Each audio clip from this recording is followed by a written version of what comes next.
Lies we tell ourselves. Monica Parkin, lies we tell ourselves. How many of you here in this room have told yourself a lie? Show of hands, little lie, right?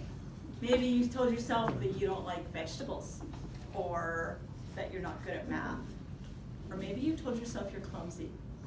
We all have these little lies that we tell ourselves. And I had a little lie that I told myself for a lot of years. It actually grew into a big lie. So you've all heard of the placebo effect. There's something called a nocebo effect. A nocebo effect. That is when you project that something negative is going to happen. You think you're going to have a negative outcome. And what do you get? You get a negative outcome. It's the self-fulfilling prophecy. So let me tell you about this story that I used to tell myself. It started when I was probably in elementary school. And I was this kind of not shy, nervous kid. Time to go on a field trip. We're going to have to go on a big scary bus. Lots of kids. Some kids I didn't know. Maybe some kids that were a little bit rough around the edges. Maybe a little bit of a bully. Going to go stay in a strange town. Going to have to sit around the dinner table with someone else's family and make small talk and conversation.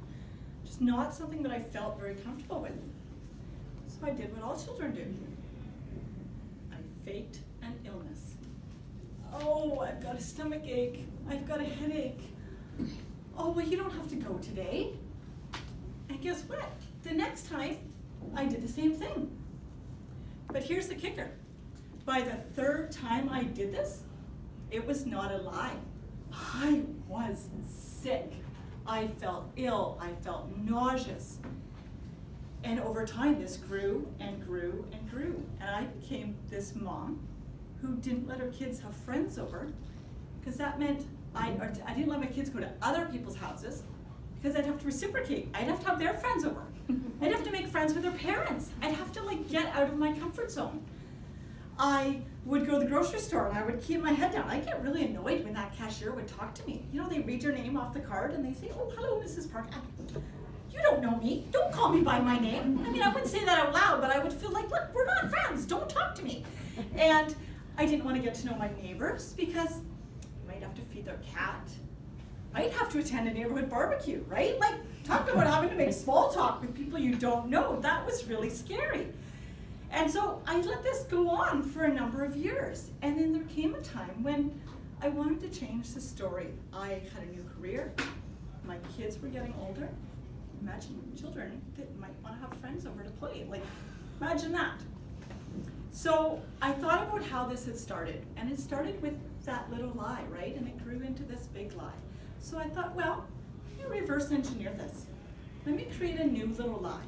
So I said, I like people. I like getting to know people. It's so much fun to talk to people. And it was a big fat lie the first few days, let me tell you. I didn't believe a word of it. But sometimes you just have to pretend for a little while.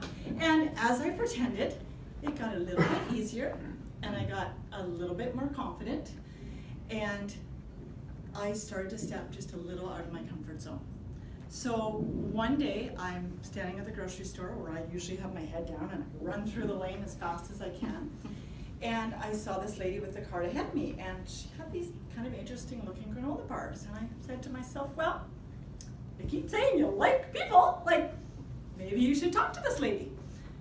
Like, show me some evidence that you're taking a new step here. So I did. I said, hey, that's kind of an interesting looking granola bar. And she was so excited to talk to me about it. She said there's hemp and there's dates and there's all this good stuff. And my kids love it. And matter of fact, it's on sale right now in aisle 12. And so I got home at the end of the day. And what I used to do is I used to celebrate how few people I talked to. I would say, oh, I had the best day. I didn't talk to anybody. It was so relaxing. It was awesome. The cashier didn't even try to make conversation.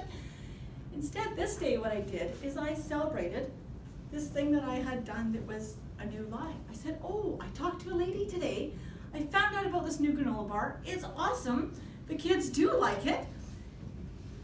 And so it grew, right? And then a couple days later, I'm driving by my mailbox. And usually it's head down, foot on the gas pedal, keep going, right? You don't want to get invited to that neighborhood barbecue.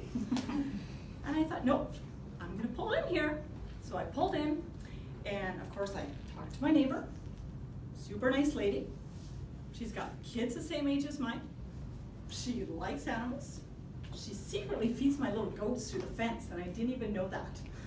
And so I came home and I celebrated that as well. Like, wow, what a great thing. And maybe I want to get to know some other neighbors. Like, this is kind of cool. This whole new world is opening up for me that I didn't even know existed. And so little by little, step by step, this kind of grew. And here we are, a couple of years along. I'm standing at a Toastmasters meeting in front of a whole bunch of people, feeling completely, okay, not completely comfortable, but I feel pretty good, right? And I feel like there's some friendly faces and people that I know and people that I don't know that I'd probably like to get to know. And now when I go to business meetings, when I used to go to a meeting, I would sit in my car and I'd wait till I saw someone I knew go in because I didn't want to go and not have anyone to talk to. Now I'm the first one in because that's where all the good conversations happen, right? There's always somebody there that's nervous, that has no one to talk to, and they have the best stories. And if I have a little piece of advice to leave you, I would say that if you have a lie that you're telling yourself, pick up your metaphorical pen, cross out that lie, and you write yourself a new story.